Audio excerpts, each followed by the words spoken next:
Hello friend, today we'll discuss second part of quantum mechanics. Today's topic is postulates of quantum mechanics.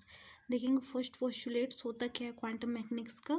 The state of quantum system is completely described by a wave function psi into RT. यानी कि quantum system जो होता है quantum system का जो state होता है वो कम्प्लीटली डिस्क्राइब होता है वेव फंक्शन से.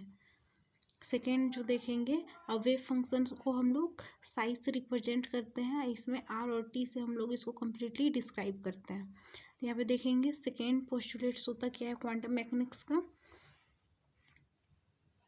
Every measurable quantity position, momentum, energy etc is represented by a linear Hermitian operator. यानी कि सेकेंड पोस्टुलेट जो होता है उसमें वो कहता है एवरी मेजरेबल क्वांटिटी, यानी कि जितना भी मेजरेबल क्वांटिटी होता है जिसको मेजर किया जा सकता है. एग्जांपल के लिए यहाँ पे दिया हुआ है पोजीशन, मोमेंटम और एनर्जी, ये सबको मेजर किया जा सकता है. इसी टाइप से और भी हो सकता है. Is represented by linear hermitian operator, यानी कि इस सबको हम लोग ये सबको रिप्रेजेंट करेंगे लीनियर हार्मिशियन ऑपरेटर से. थर्ड पोस्टुलेट्स देखेंगे क्वांटम मैकेनिक्स का.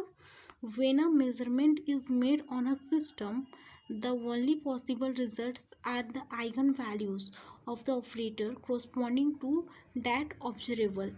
यानी कि जब मेजरमेंट जो होता है वो मेड ऑन अ सिस्टम होता है, सिस्टम पे जो बनता है तो ओनली पॉसिबल रिजल्ट होगा, यानी कि ओनली वन ही पॉसिबल रिजल्ट्स होगा जो होता है हमारा eigen values.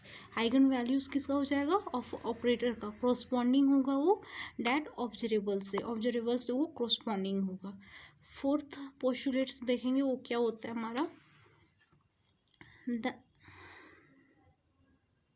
The average value of a physical quantity A in a state psi is, यानी कि एवरेज वैल्यू होगा फिजिकल क्वांटिटी का A जो स्टेट होगा psi, तो उसको हम लोग कैसे रिप्रेजेंट करेंगे.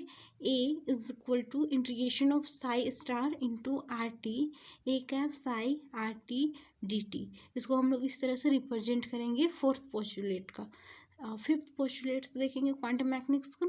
The time evolution of the wave function is govern by the Schrodinger wave equation, यानी कि यह स्क्रोडिंगर इक्वेशन, यानी कि टाइम इवोल्यूशन होता है कोई भी वेव फंक्शन का तो गवर्नड होता है बाय द स्क्रोडिंगर इक्वेशन से.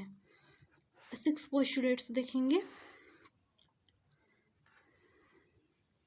The probability of finding the particle in given region is, यानी कि प्रोबेबिलिटी होता है पार्टिकल को फाइंड करने के लिए गिवन रीजन में. p is equal to integration of psi into r t whole square d T.